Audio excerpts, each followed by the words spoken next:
అంటే ఏంటో నువ్వు చెప్పు. ఇద్దరు ఒక అబ్బాయి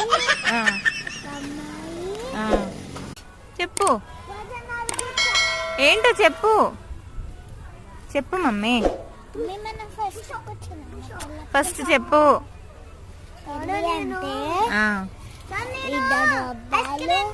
ఇద్దరు అబ్బాయిలా?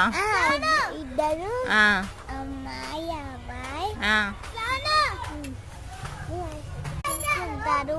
ఏం కట్టుకుంటారు?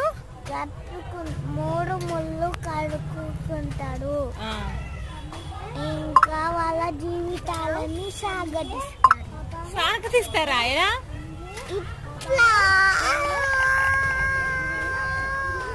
అంత పొడుగా సాగతిస్తారా? ఇంకా